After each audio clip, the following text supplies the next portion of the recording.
Good morning, everyone. My name is Sarah Ottosson, and it is my pleasure to welcome you all here to the Swedish House of Finance this morning. For those who do not know us, we are Sweden's National Research Center in Financial Economics, and we aim to be an independent platform where academia and the public and private sector can meet, like this, and exchange ideas, knowledge within the fields of finance. We will be filming today's seminar, as you can see, and it will be up on the web in a couple of weeks. And so if you have any questions during the seminar, there will be a mic passed on, so speak into that so we get it on the film.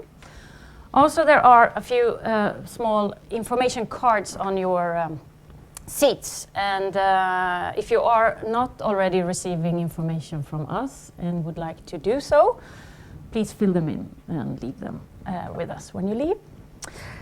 The topic of today's seminar is one of the most discussed and debated regulations in the finance industry during recent years. It's called the Market in Financial Instruments Directive 2, the MiFID II, which came into act on the 3rd of January 2018.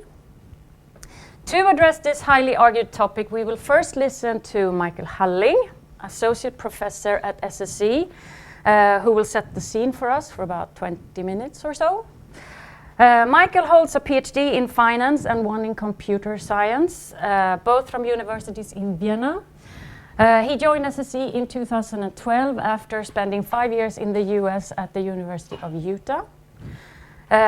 His research has been published in leading finance journals and ranges from empirical asset pricing, asset management, and empirical corporate finance. After Michael, we will invite up a panel of distinguished guests and industry specialists. We have Urban Funered, who is the CEO at the Swedish Securities Dealers Association. That's a hard one. Since February 2019. Urban has more than 25 years of experience from the financial services sector and has during his career held senior positions in the legal community, financial services industry, and in public policy in Stockholm, New York, Vienna, and London. He has also served as a public servant in Stockholm and a diplomat in Brussels. So welcome, Urban. We have Christer Linde, who is the head of global research at ABG Sundal Collier and also the responsible for their strategy team. Christer has been at ABG Sundal Collier for 11 years, and before that he was at Carnegie Investment Bank for 7 years, also in their strategy team. Welcome. And last but not least, Henrik Didner, founder of Didner & Gerge Fonder. For the past 25 years, Henrik has worked with Didner & Gerge Fonder, and before that he was at the Department of Business Administration, where he did his PhD in 1993 in Uppsala. So the panel will discuss for about 20 minutes, and then we strongly encourage you all to voice your own opinion or questions. There are a lot of competence in this room, and we are really looking forward to a great debate about MiFID II. And we will wrap things up at 9:15, so you will be able to be back at the office for your next morning coffee. Michael, stage is yours. Thank you very much. Okay, good morning, everybody. Thanks a lot for being here so bright and early, joining for this seminar. So the purpose of this 20-minute kickoff presentation is to give you a little bit of an idea about academic research in this area and to kind of set the stage for the following panel discussion. Obviously, the key aspect of today's event is the panel discussion, so we'll keep the introduction relatively brief and short and just basically try to set the stage. Good. Sorry for this little interruption. Okay. Where was I? Exactly. So the MiFID applies to the European Economic Area, so that's the European Union plus Iceland, Liechtenstein, and Norway. So it's basically a European regulation. But actually, if you sort of follow the press a little bit, it's actually much wider discussed than just in Europe, because it also applies to all kind of globally operating institutions that basically have European branch locations.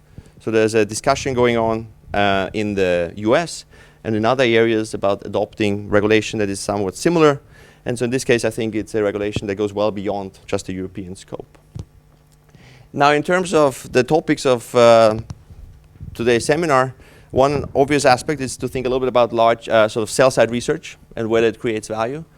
So I wanted to sort of briefly review the literature on that particular question. That's a very well-studied topic in financial research.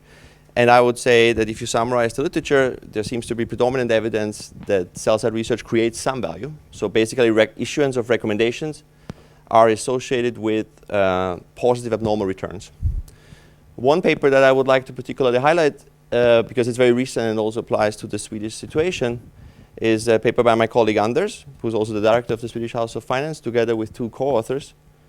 And they basically look at that particular question about the value creation through recommendations in that paper and add an important spin to the literature. That is, it goes beyond abnormal returns. It looks at real profits that traders and clients of brokers are actually making. Okay, and so they basically look at realized trades and quantify how much, so to speak, if trades based on recommendations by clients of those brokers issuing those recommendations actually create profits. And they find they do. They also have a couple of additional findings that kind of illustrate a little bit the model that is in place or that has been in place before the regulation. And that is, interesting aspects are that half of the profits are made actually before the recommendation is issued. So there seems to be a big issue, sort of a big dimension is timing and also tipping of clients before the recommendation is actually publicly made available. There is an asymmetry between upgrades and downgrades. So you basically profit more from upgrades, but not from downgrades in the recommendation. There is an interesting aspect that also might come into the picture a little bit later about large cap versus small cap stocks that are recommended, so to speak. And they only find evidence that you can profitably trade on sell-side research for large caps. And there are no effects for small caps. And then, of course, very important, the last aspect is that, of course, these rents that are associated with this with this sell-side research are shared. And so 40 to 60% of those profits are actually captured by the brokers through an increase in commissions. Okay? So there seems to be value in terms of these papers and the literature overall associated with with sell-side research. There's other aspects, of course, in which sell-side research can be important. The one is, of course, from the firm's perspective. If you're covered by sell-side research, then potential information about your firm is going to be, processed and released and analyzed, and then, ideally priced into the market more efficiently. Here, I wanted to reference a paper that goes back a couple of years and looked at the US by Brian Kelly, and again, now our colleague Alexander Lundqvist, who's here now, that basically looks at what happens to stocks if they lose coverage. So if suddenly they move from being covered to not being covered at all. And for the US, they find that actually results in a drop in stock price by around 110 basis points, so 1.1 percentage points. And overall, if you study kind of like the price informativeness of the informativeness of market prices, there is a reduction after you lose coverage. So they measure several dimensions of price informativeness and basically show that if a firm loses coverage, there seems to be some evidence that actually deteriorates the information environment. And the last aspect of sell-side research that I wanted to emphasize is that in a survey a couple of years ago, Buyside was basically arguing or also highlighting that sell-side research might contribute or create value through in-depth industry knowledge, as well as the standard example that you usually do to kind of illustrate this kind of framework is giving the buy-side access to corporate management to basically get more specific and maybe different types of information from the general public information. So that's one aspect of our discussion here about the value of research and of sell-side research and what does academia have to say about this. Another one is, of course, to think a little bit about the regulation. Why did it come into place to begin with? And so the first motivation is to basically address a relatively obvious conflict of interest in this sort of full-service brokerage model. And that basically means that analysts who issue these recommendations obviously have an incentive to issue recommendations that are going to stipulate and stimulate trading, because basically the compensation is going to go through trading costs because now the costs are bundled up. So basically, analysts have incentives to issue recommendations that basically stimulate trading. And on the flip side, if you think about asset managers, you might have also kind of like an issue in the sense of that asset managers have a harder time picking brokers that basically are sort of cost efficient in the best interest of their clients, because basically the costs you pay to your brokers are sort of not very transparent, because again, execution costs and research costs are bundled together, so you don't really know what you're paying for. Now, in terms of, is there empirical evidence for this conflict of interest? That's obviously not so easy to show. There's ample evidence that issuing recommendations creates trading or stimulates trading volume, so that there's an association, so that has consequences. There's a recent paper by a former PhD student here, Egle Karmasien, who's now in the Netherlands. And she again uses Swedish data to basically show that the compensation that analysts receive in terms of their salary is actually associated directly with how much additional trading volume they create through their recommendations. So given that data, she can basically, to summarize it in a nutshell, show that analysts are paid 78,000 kroners per year more if they basically create a boost by one standard deviation, like a relatively sizable boost in terms of trading volume through their recommendations. So that kind of research shows that analysts do have incentives directly linked to them and not just to their company to basically stimulate through their recommendations additional trade, because their direct compensation seems to be linked to this. Another aspect is, of course, that MiFID II also aims at making financial markets more accessible to retail investors and households, to basically lower entry costs and make it just basically cheaper to get involved in these markets. Again, there's ample kind of evidence on relatively high costs in financial markets. The European Commission has something specifically for the European market, where basically entry costs in the first year that you start participating in financial markets range between 1% and 5.5% for equity products. I think 5.5% is an enormous number. So on average is around 4%. So that's basically fees plus loads or any kind of other costs to kind of get set up.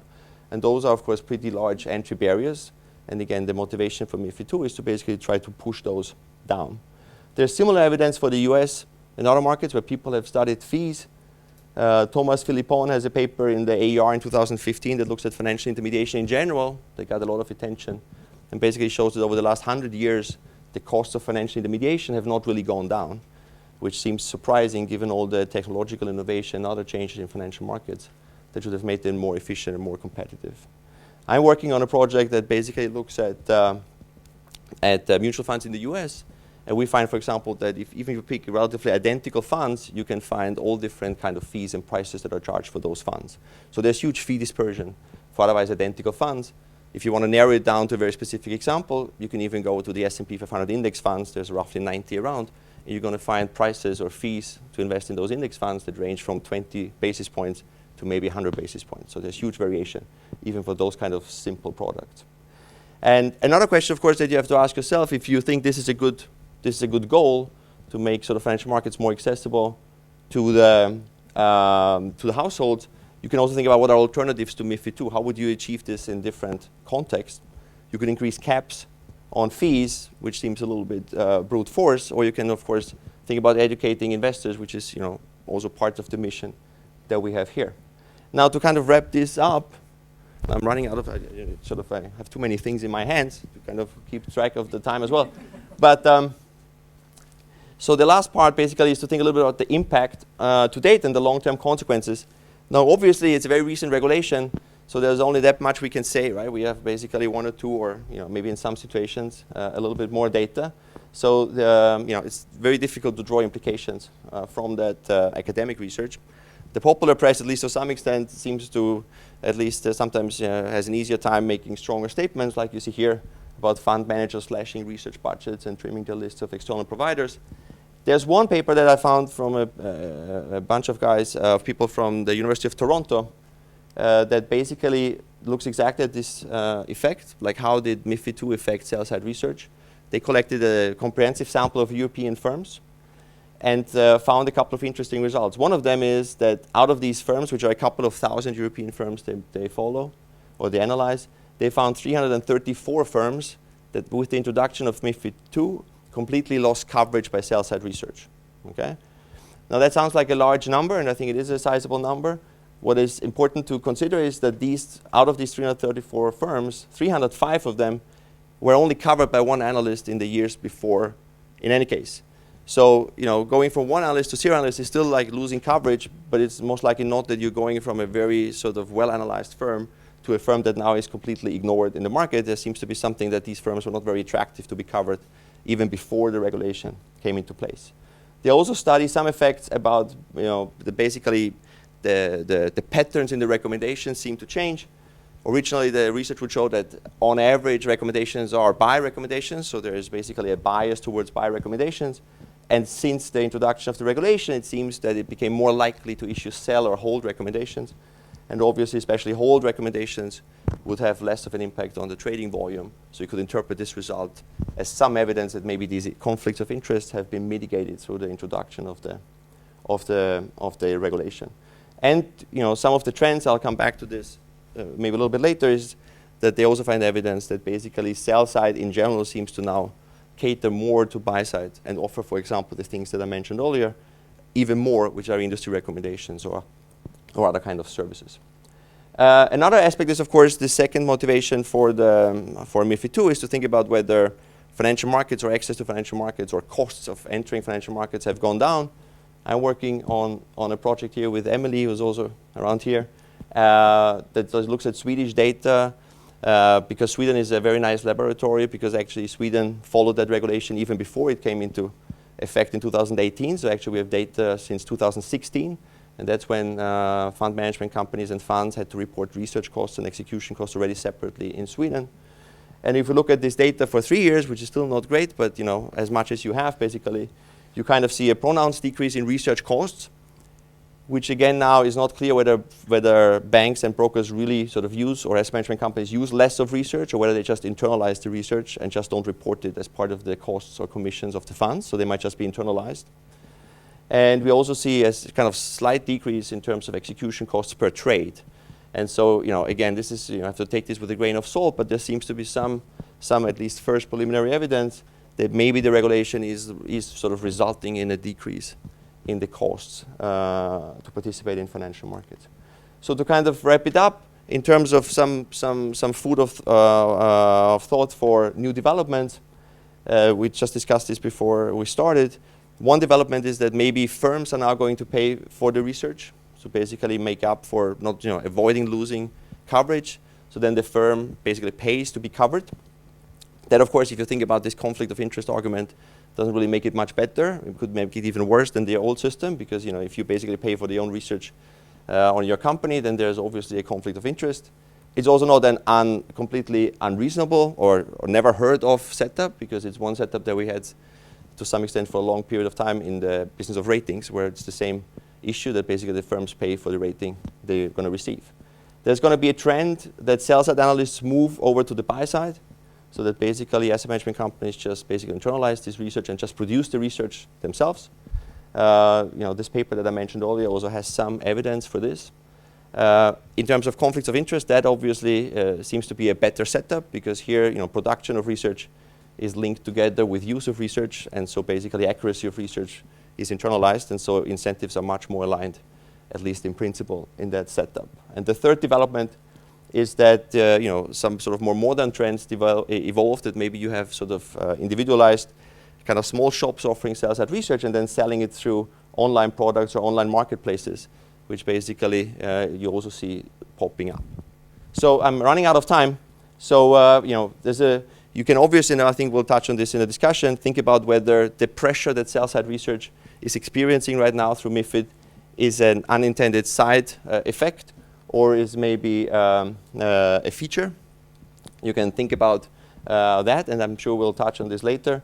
There is some aspects here that actually even academic research suffers from MiFID, because actually the databases that we've been using to sort of study these sell-side recommendations become less accurate, because some players now don't feed data into these kind of platforms anymore. So UBS basically stopped feeding any of their research data into Bloomberg or the platforms that we use, which are IBES.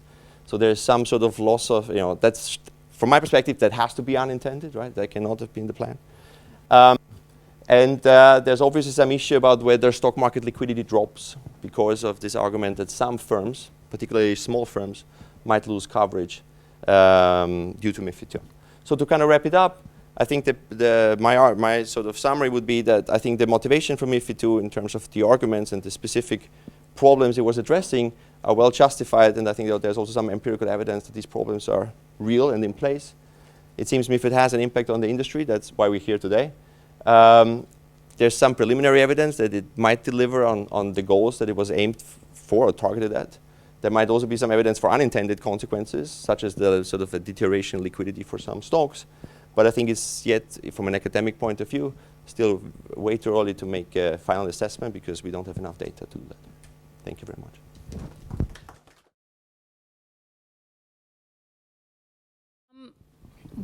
I thought that we should start this debate with a very straightforward question, and that is, has MiFID so far been a good or a bad thing? And I would like all of you to elaborate a little bit on that. So would you like to go ahead, Urban?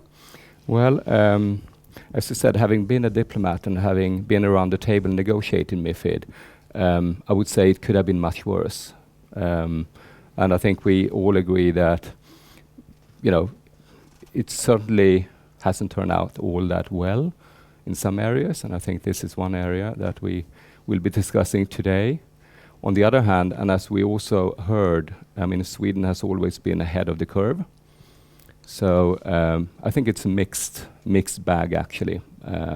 But at European level, yes, it's been good in some parts, but there are lots of stuff to fix.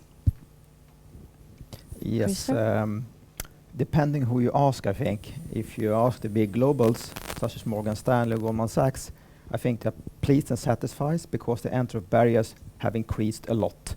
If you ask a small local player doing research in only one country, I think they suffer a lot. That is the sell side perspective of this. Yeah, I think it's good for the end customer, and what's good for the end customers is sooner or later good for the industry. Interesting. I already made my point, I think, earlier. Yeah. I agree with the last. Yeah. And this question, I think, is for Christer. Where has MiFID II, in your opinion, has the greatest impact in your field? Yes, thank you. It's a very tricky question because we talk about this for 25 minutes. So I try to separate into 3 different parts here. Let's see how it works out. But I think if you take the bigger perspective, I think that from my perspective, MiFID II has created the winner takes it all also for research, meaning that for example, execution that was mainly on the pure stock exchanges like such as Nasdaq OMX has moved out to systematic interlacers and other platforms, meaning a company like us, we need to be connected to all different structures worldwide in order to execute orders. It has a high cost. And so it's very tough to open a new company to run the business and develop research and execution. So the IT costs have ramped up in general. I think also from a big perspective, documentation have exploded, meaning that when we produce research to clients, they need to know, have we called them, have they had a meeting, was it good value or not? They have to set points, money on each meeting. So you need to measure everything you do due to MiFID II. And that had led to most of the research produced is moving out to third-party platforms such as Bloomberg Research Exchange, because there you collect all the data. So that has been a burden, I would say. Number 2, I would say, is that in the old days, you can say research was for free. You could pretty easily be a small client and do some business, and then you get research on the side, super easy. I think research is now an asset you can't get hold on any longer. You need to have a MiFID II agreement. You need to pay a certain amount of fee, and otherwise you don't have access. And one result of that is, for example, that it's very hard to get hold on estimates ahead of the reports, creating a high volatility. So I think that has made a big difference. And that has led to that the transparency for example, looking at estimates ahead of reports, have decreased. Less transparency. Yeah, I know many questions to be raised, but I think this is the top 5, I think, from my perspective. What about Henrik? Do you have anything to add to that? Well, we are a rather small firm, and when Adam and I started 25 years ago, we just more or less just invested in Swedish stocks. And our focus was then we didn't have so much money under management, so we started with rather small companies, investing in small companies. And as you know, Sweden is a rather open society, so we got access to the management. We could go and visit them and so on. So we have really not used research so very much. Actually, we tried to not use it much at all, because it has a tendency to make you a little lazy if you use research. And we wanted always to make our own story about the companies. Why do we own a stock, and so on and so on, and follow up. So we should understand what's going on in the company. And if you rely on research, you tend to listen perhaps a little too much to the analysts. And they are good, of course, but so we have actually not worked so very much with analysts, to be honest. And as the fund grow larger, it was also easier to get access to the larger companies. And you know, these capital markets day and so on, and lunches with updates on quarterly reports. If you follow that, it's almost enough for us. But then we also have some funds that invest outside Sweden, and there we are a little more dependent on the research to get the story of the company. It takes more time to visit. We try to visit the companies anyway, but it takes more time to go through all companies in the portfolio. So there we are a little more, rely a little more on research. And there it has, yeah, we can choose as many research firms that we perhaps would like to, because we have to pay for it. So that has a little been a small problem for us. And when we come out in Europe, some small firms in Europe, they rely on the brokers or bankers, or what you say, to set up meetings with the investors. And if we don't have access to and if we don't have a business relationship with those banks, it's a little bit harder to get access to the management out in Europe with small companies. Yeah. So in that sense, it's a little bit negative for the moment. And then it costs us more money nowadays, because we take the research cost in the company nowadays. Yeah. So for the end customers, I think it's good from the cost side at least. Thank you. You want to add something? Yeah. I would like to follow up actually with a question also to Christer. So because you said maybe in some cases clients kind of got access to this research for free. So how do you think, like, from being inside the company, about this whole argument about conflicts of interest? Is that sort of a myth that academics are dreaming up, or are there sort of within the company structure mechanisms that sort of prevent this, or is this sometimes a problem that analysts have these incentives to issue recommendations that are particularly targeted towards raising trading volume? I think as an analyst, you're trying to do your good own independent research, because in the end, when you meet the clients, it's about trust. So I think when you put a rating on a company, you put the rating you think, and you don't care about if it's going to create volume or not, because if in the moment you start as an analyst to think about that, I think you are in problems. You are lost. And if you lost the trust against the client, you don't get any revenues from that client, that's for sure. So I think there's all the conflict of interest, but if you handle them well, I don't think that the biggest issue is if you create research that is only buy ratings and super high target prices, yes, because we hope for big business. then you're out of business after a few months probably. That's my best guess. But I also think, if I can add something also to this new structure with MiFID II and research, I think tendency that we see is that, well, we see a reduced number of analysts out there on the street, that's for sure, and the counterparts have scaled down their counterpart list, meaning that the buy side maybe have less counterparts compared to a few years back due to MiFID II.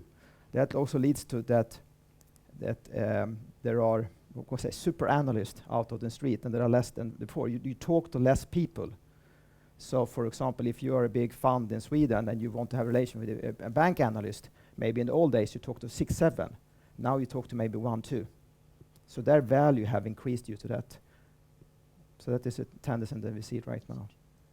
You want to add something? Absolutely. No, I think what both Henrik and Chris are pointing at is really at the core here. But I mean, we should recall that MiFID II really, to a large extent, was driven by the UK and was kind of drafted to sort out certain challenges in the London market. And of course, the London market is to a large extent a market for large corporates and large banks and firms and brokers. And I mean, it all had to be negotiated over about 1.5 years at level 1 in Brussels.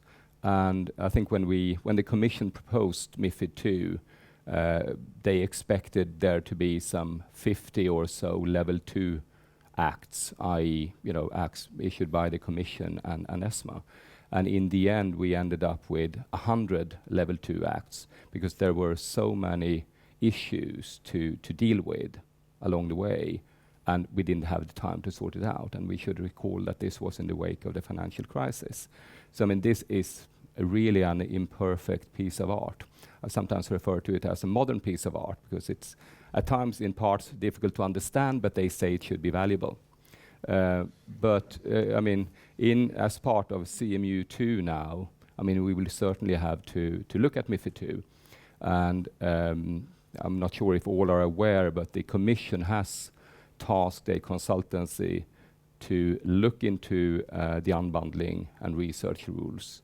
So I mean, we as an association, and we represent all of the major banks and investment banks and brokers active in the Swedish capital market. So I mean, we've been contacted by them, and some of our members will be contacted because we now see that there are challenges for SMEs and also in the bond market when it comes to several parts of MiFID II, but certainly this part. So I think it is imperfect, and I think this.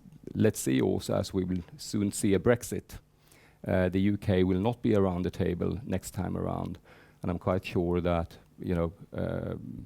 I'm not certain that the next kind of twist on the screw will be actually to harden the rules and tighten them, but rather to loosen them up a bit. But again, we must recall that the Swedish market is ahead of the curve, and I think what you're pointing at also. The fact that yes, we or you do as a local player have access to local firms, that's great.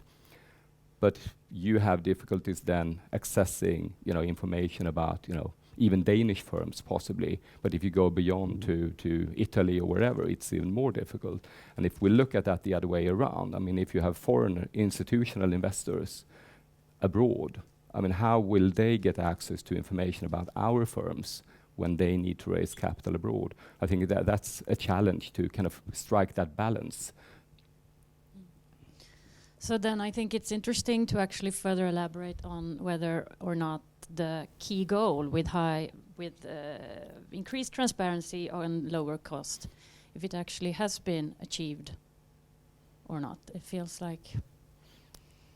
Well, we should have our trading head of trading at us because he can talk for hours about this subject. But I think when we started MiFID II, most of the trading were on the official stock exchanges.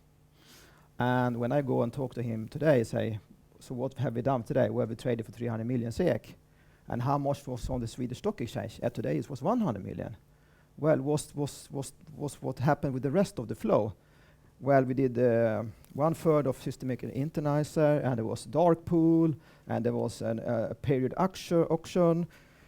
So the transparency of flow, if you don't have access to all the platforms, has become worse, I would say. Super complex. And the idea from the beginning was to have some kind of tape with everything collected, but it haven't worked out that well.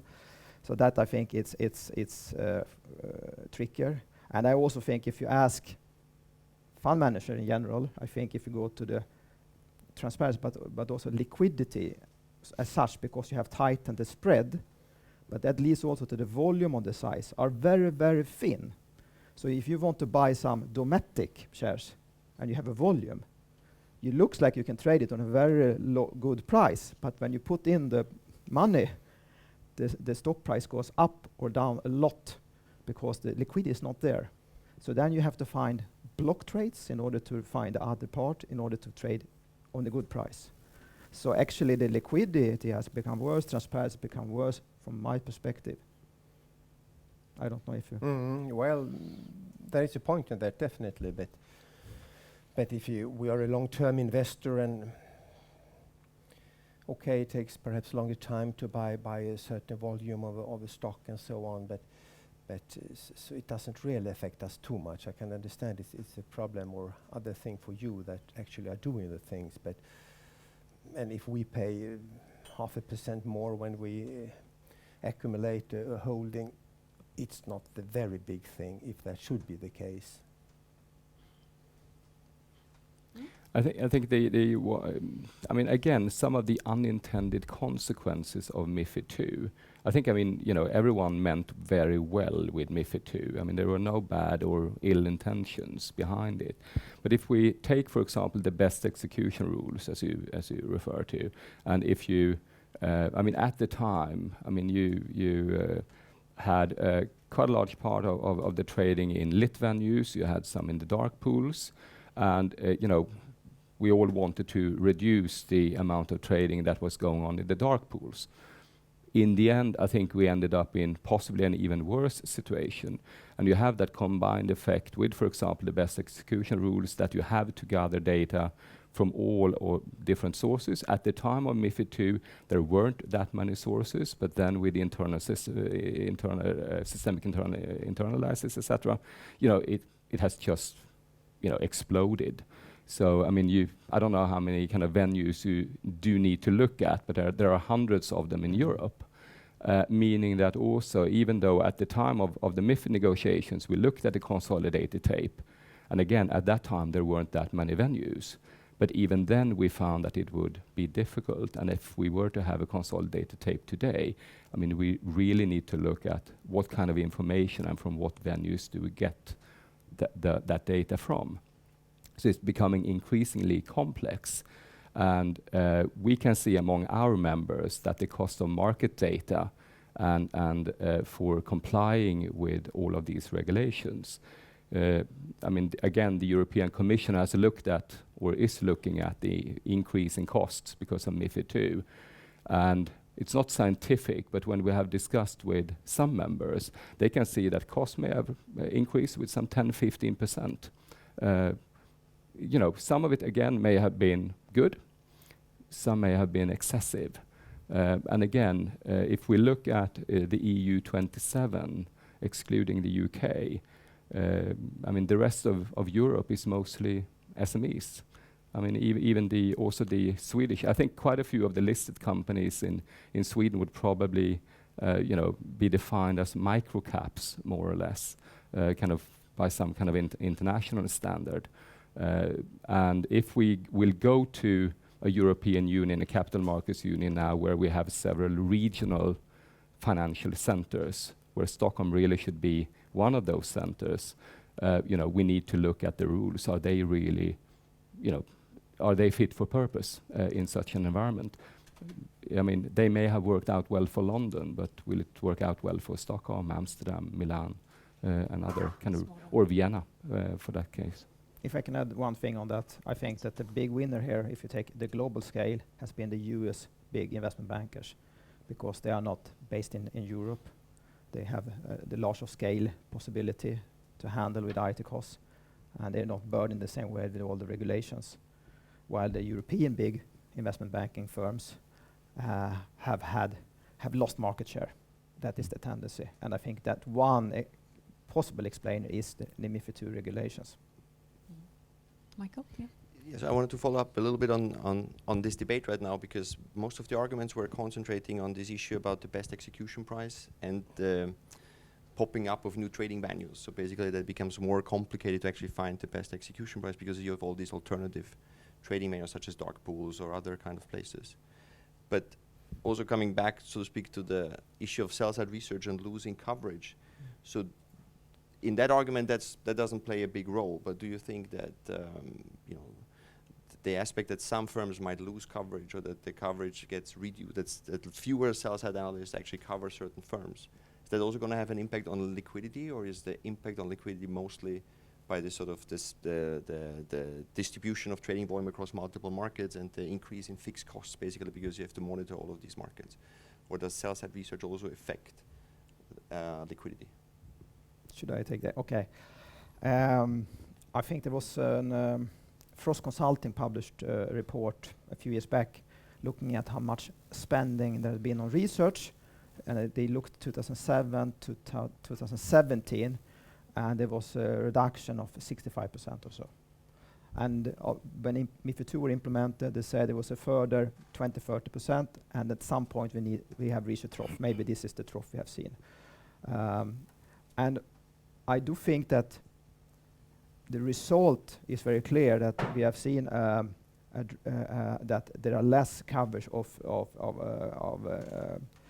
research covering companies currently compared to a few years back.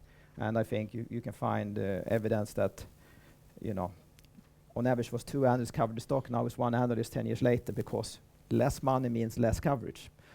And I mean, I met many of the more smaller mid-cap companies, and they are very, I think they're very, when they lose coverage, there is a tendency that they lose a bit of access to investors, and they get not as much publicity, and the liquidity takes a hit. So I think there are consequences because less research mean less transparency, higher volatility, and perhaps maybe the risk premium goes up, meaning lower valuation of the company. And that has also a fundamental consequence in the end, that if your value of the company is low, how will you access new money if you need to? And you also, when you get less attention, you maybe don't build an institutional ownership base in the same way as you had an analyst covering the stock and could talk ahead of many fund managers, explain this company you should look at. That has been reduced, I would say. Okay. But it also means that basically your argument would be that liquidity deteriorates or execution costs increase across the board, right? Because sort of the argument about the best execution price and the different trading venues to monitor and IT costs and all of these kind of things, that would apply to all trades, right? So it would not be different for, let's say, small caps versus large caps or firms with a specific characteristic. The argument with sell-side research would be that mostly small cap stocks are dropped by the analysts because they are sort of, there's various reasons for that. And so some of the research would suggest that the liquidity increase or the deterioration of market efficiency is predominantly concentrated among the small cap stocks. But my interpretation of what you said earlier about this best execution price and all of these costs that make it more difficult to actually execute trades, basically, and makes it more costly, that would apply to all firms, right? So would you expect basically that execution costs go up for all firms, so to speak, or liquidity deteriorates potentially across the board and not just for specific firms? Well, I would assume that, I mean, if we look at the foreign ownership of Swedish corporates, I mean, you have quite a large share of non-Swedish ownership in the large corporates, like Ericsson and Volvo and the rest. But you do have a relatively small kind of ownership from abroad in small and some mid caps. Save that in connection with IPOs, for example, you may, to begin with, have a certain share of foreign owners, because stocks are placed with the BlackRock and Fidelity and the rest in London. But they quite often kind of, I think, sell those stocks over time. And I think also for fund managers, I mean, you can only keep track of, I would assume, a certain number of stocks depending on how big you are.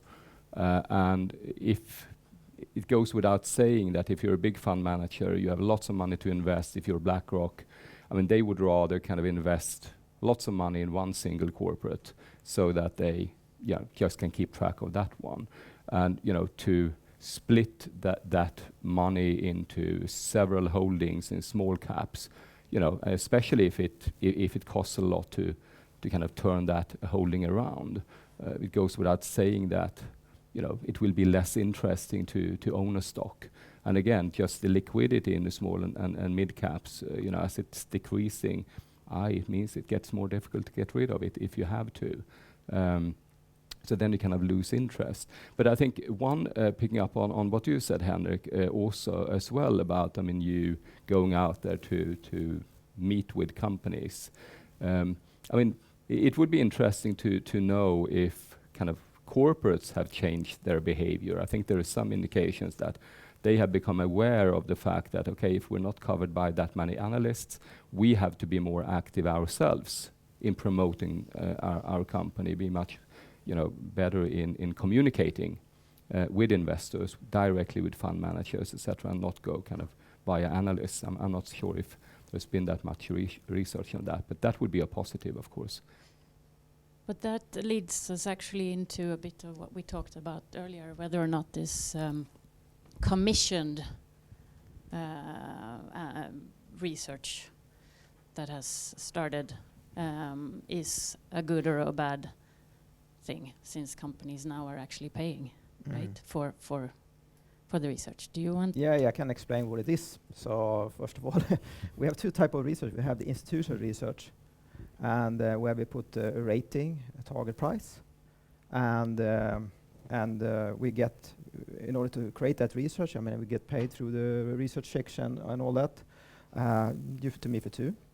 And but if you go down and look at small cap companies, tiny companies, they really maybe are interesting. But if we look at from a commercial perspective, it doesn't add up. We can say we can cover it, but no one want to pay that money for being covered. So how do we solve that? So then the company has an opportunity to say we pay for the research, but that doesn't lead to that they pay for buy research, is paid for research. But it's not the same research as institutional research. You don't have a rating, you don't have a target price, and it's up to the investor to decide whether this company is interesting or not. We don't, in the commission research or sponsor research, give a recommendation you should buy or sell the stock. We help the investors to explain, this is the company, this is the pros and cons, this is the valuation and our estimates, but it's up to you in the end to decide as an investor if you want to buy and sell it. But the huge difference is, for example, if we publish a report on Volvo, let's say that we have 2,000 clients that have access to that research because they have agreement with us, and they can read it through Bloomberg and FactSet and all the different platforms.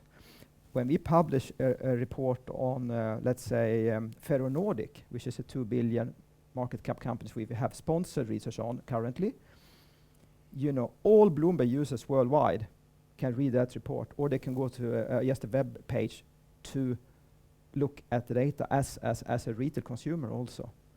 And our experience is that this commission research is growing a lot. It started a bit in the UK due to regulations, and has spread to Scandi. And I think the reason why it started with so many brokers doing the same thing in the Nordics is that we have a fairly large financial community with many analysts and a big market. So we have 6-7 firms doing that right now. But it's what I hear now when I talk to Bloomberg others, that is spreading now, is coming to Spain, France, and other areas. But it's mainly to handle the tail. That is the setup. So I think it's if you explain the product very well, it actually is a good thing. And I know that many of the small cap companies, when they have the investor relations department, when they get incoming calls and they ask what you think about next report and so, they can refer to a commission research report and say, look at that data point there, you have the latest figures. So it's helped them to handle the investor community. I mean, more research is better than less research. So if commission research produce more research, I mean, it's good, and then it's up to the fund managers and investors to assess what's the quality in it, what does it say, and so on. And we have to check the story with the management and so on. So for us, it's not a big deal. But would you say that how the buy side look at research, has that changed at all since MiFID II? You are addressing me? Yes. I mean, we have never actually looked at the target price, recommendations, and so on. We have always used research for, if we want to learn something more of a company than we can get from the management, or before we meet the management, we may meet analysts and read reports. But as I said before, we don't rely so much on research. So for us, it doesn't matter too much, this new thing. It's more compliance, it costs us more money, but it's no problem actually. Well, if I can add up something, I mean, if you go back from before MiFID II and MiFID II, if you look at our counterparts, it has not decreased, it has increased.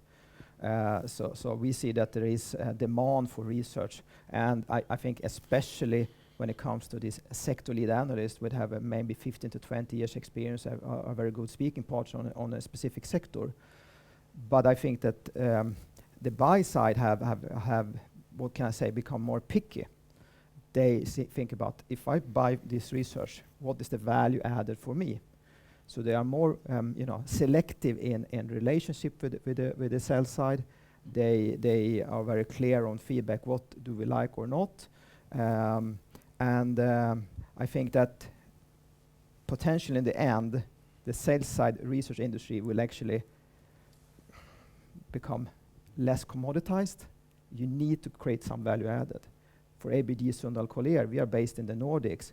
Our edge is that we are sitting in Stockholm talking to the management every day in Swedish, reading Swedish newspapers, have the full access to the market here. That is our core edge. But you need to find an edge. If you just produce commodity-based research, I don't think that buy side are willing to pay for it. Simple as that. That sounds like a good development, no? I think if there's a consolidation in the industry and the research becomes less commoditized, maybe quality becomes more important, so to speak, then it seems that would be in the maybe medium run a positive effect of the regulation, no? Yeah, in the long run, then we don't know. We have had MiFID II for 2 years. We still are in happy days, and there are a lot of IPOs and things going on in the market. But let's see when it comes to the next downturn that is severe, what will happen with the research, if that will be something that the buyers are willing to continue to pay for or not. But I agree on that. One of the problems, maybe not for us, but for smaller firms, is that MiFID II, the idea was transparency, but what will happen is that if you're a small buy-side firm or a sell-side firm, to start a new business, to build something, is super challenging. You need to have all the IT documentation, you need to have research agreements. It's not as easy as it was in the old days. So we see consolidation on buy side. That's very true. And on sell side, yeah. Yeah, I mean, Adam and I, we started 2 persons and we did everything. And we didn't have to pay any lawyers, nothing at all. But that's another world, of course, yeah, true. I think that's absolutely true. And again, I think, Sweden is a very advanced market. And if we look at MiFID II as a way to kind of grow capital markets all over Europe, if you look at countries like Italy and Spain, for example, their capital markets are not nearly as developed as ours. So, this is again a kind of European idea. And of course, the huge costs, for new entrants in the market, may reduce competition, of course, meaning that those who are already in the market I mean, they really have an advantage, and it goes also for research, because if you're a big firm, you can always kind of go for economies of scale, and you can provide the same research to several clients, meaning that even if you charge a reasonable price for it, it will be lower than if you have a startup.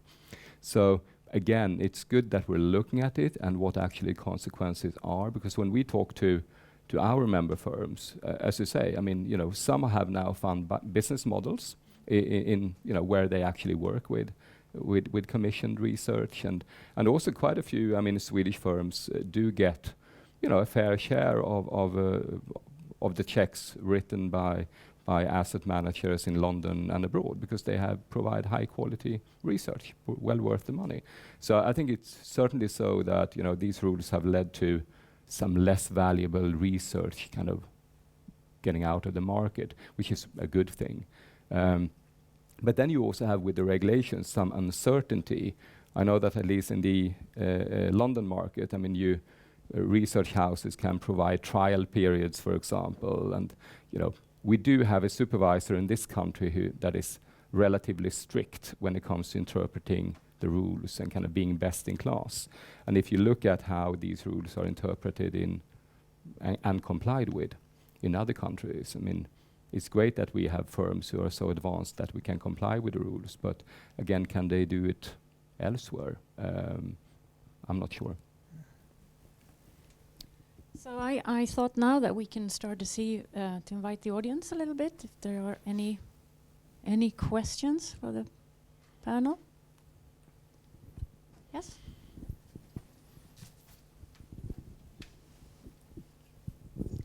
Tord Andersson, RVA Consulting. It would be interesting to talk about trends going into the future in a specific technology and society. When it comes to technology, we'll have increased amount of data for financial companies by year 2020 due to digitalization of annual reports. How do you see that will affect research side? Because costs acquiring financial data will be reduced. Then we have sustainability for society, Agenda 2030 and carbon dioxide. How do you see that will change the research side? Because today I can't see that it has changed fundamental research methods, because we tend to get an ESG index which is not, so to say, valuable as a financial analyst. Thank you. Someone who... I can comment on the sustainability part, as that is kind of at the very top of our priority lists. And well, as you are aware, I mean, there are rules now coming where, sustainability will have to be integrated in the work done by asset managers, by brokers, and most everyone else. And at the same time, corporates, should be reporting more about sustainability.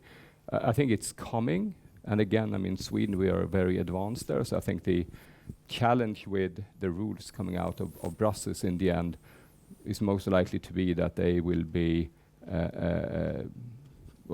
less ambitious than what we already have here in the market. Possibly that they may be too complex and too costly to comply with. But I think in many institutional investors and asset managers, I mean, ESG is already, part of what they do. But that being said, and Henrik, you will of course be able to say more about this, but in order for asset managers and institutional investors to invest in corporates and take ESG into account, we need more standardized and kind of reliable data from the corporates. And that is of course coming to some extent, but it is very difficult. And I can see a challenge, as we know that climate issues and ESG issues are complicated. So to believe that one single taxonomy can kind of solve everything, I think that's going a bit too far. But again, and again, as we know, I mean, Sweden together with France is kind of leading this. You know, we have a mission here, and again, I think this is a huge challenge, but also a great opportunity for Swedish firms and the Nordic market to I mean, present ourselves and take the lead in this space. I mean, sustainability is high on the agenda, and it's very important for us all. But for the moment, it takes a lot of time for us, and perhaps we are a little bit fed up with everything new that is coming. So we hope that will calm down and in the coming years, and I hope it won't be a backlash against all this sustainability. But today it's a lot, but it's very important. I agree on that. Mike?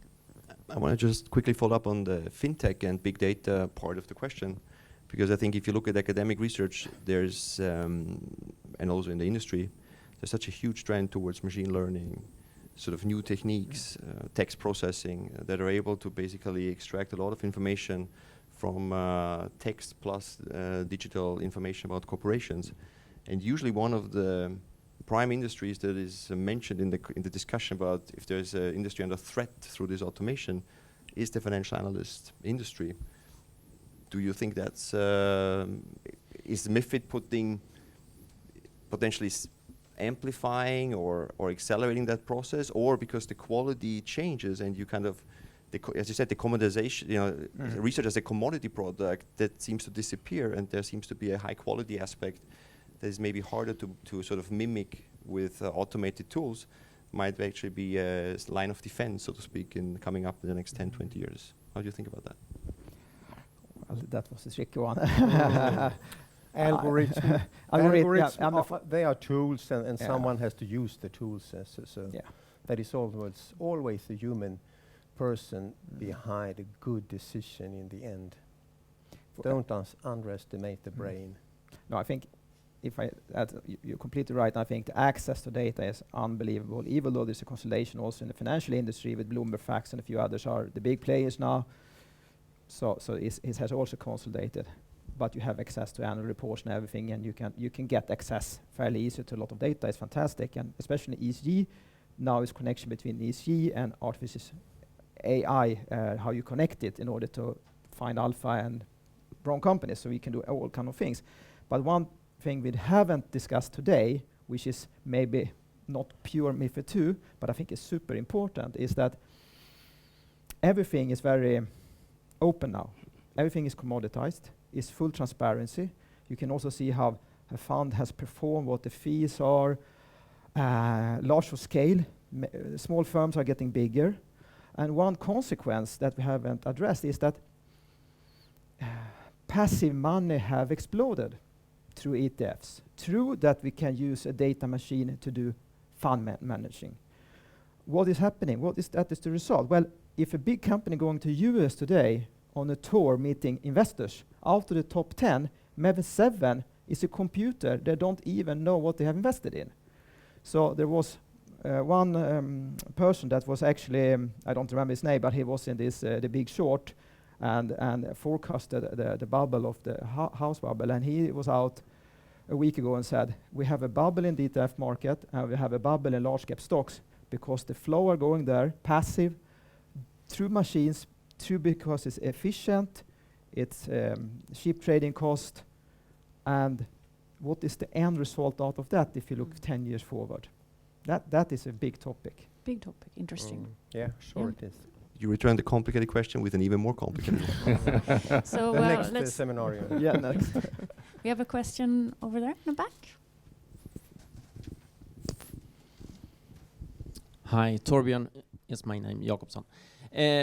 I would like to go back. I'm a little worried around the thing that SME companies will not access investors, and what will that happen or result to the macro and the growth of the economy?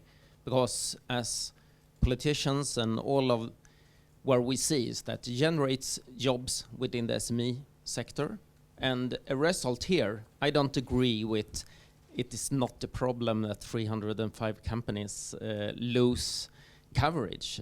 They had only one, but yes, it is one, and they can access the money to the investors. How do you see, or how do we see that from a larger perspective, that smaller companies may not grow as fast and as well as they should, and by that, we will lose jobs? Well, we will see. I mean, you can't. What can we say about that now? We will see in 5 years, and I think the forces in the market are rather strong. There are many participants. I don't think that is a long-term problem. I would be very surprised. Per, tack. Swedish House of Finance. Yes, it's on. Directly to you, Henrik, maybe. You started by saying that when you started Didner & Gerge, you didn't have any research or didn't use any research. That sounds far too humble to me. I mean, you had lots of in-house research, and it was very successful, and you were one of the great success stories. So I would like to hear your views on internal research versus external research, the pros and the cons. And these small companies, could it be in the future that we will have a new equilibrium with more in-house research looking at these smaller companies? So they will be covered, but they will not be covered by external research companies. Good question, yeah. Well, I mean, as I said, what was important to Adam and I when we started was that we should build the story about the company. Why should we invest in it? And then we wanted to learn about the company most by our own research. And the research in that meaning is going through what is the company doing and so on, and meeting the management, and to learn what kind of management is it. That was actually our main focus. Did we believe in the management? Were they talking truth? Is to say that they don't talk the truth sometimes. That is not true, but some people have a tendency to exaggerate and be a little bit too optimistic, and that is perhaps a little bit dangerous, people. So you have to learn what kind of management you have. That was our main focus, and you don't really learn to know the management with talking to research analysts. So that was our main focus, to be completely honest. And then research analysts, sell side, they are important in the meaning that they can make it easier for us to learn the big story about the company. I mean, they know companies in depth, but it's dangerous to understand companies in the depth. You should know not too much about it, because we are covering a lot of companies. If you know too much about the companies, you have a tendency to fall in love with them, and you can't get rid of them, or the opposite. So you should not too much about the companies. That may sound strange, but that is our experience, to be honest. Did you have? Yes, I think, I mean, coming back to kind of, active and passive investors, and also linking that to the sustainability issue. I mean, there is, of course, this debate going on right now about, the three largest kind of passive, mostly passive managers, BlackRock, Vanguard, and a few others, how they dominate so many corporates around the world. And the question is, I mean, you wouldn't take an active decision based on what you read and hear and when you talk to corporates. But what will it mean if you have corporates who know that regardless more or less of what they do, 50, 60, 70% of their owners won't move at all, because they have to hold these stocks because of, them being index funds. I mean, how does that affect, the actions of corporates? And of course, to some extent, this could mean opportunities, possibly, for those who are stock pickers. On the other hand, if you find a corporate that you find is overvalued or undervalued,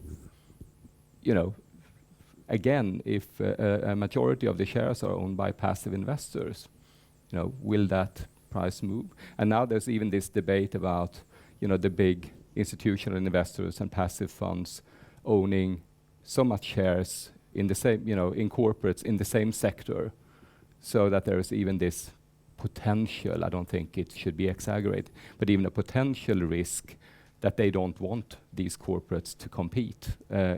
I think that's completely overblown, because I don't think that there is kind of a that they interact in that way. But still, there are challenges in this new world as well. We're gonna just. Do you want to say something? Yeah, there was very interesting things here. But first of all, before we wrap up, I think that the reflection of the market. I think all funds are working different. I mean, Didner had your style, and Nordea their style. So all have different styles. And in the long run, for sure, and price and earnings in the long run have a high correlation. So in the long run, it will all be good. But I think that on the small and mid caps, I think there are a tendency that there was a view that when MiFID II was implemented, that there would be this explosion of internal analysts on the buy side. No, we don't see that. But we see that there are maybe one or two more, often a bit younger analysts coming, which have a relationship with the sell side. We have 45 analysts covering 360 stocks. So we are like the filter, and they have one person on that side that have the dialogue, and then they go further with the companies. So it works pretty well. On the other thing, when you talk about this passive money, just an interesting observation. Today we have this big IPO of EQT, which is out on the newspaper. And I think it will probably go well and all that. But imagine if that has been an IPO in the US, where there's a lot of passive money.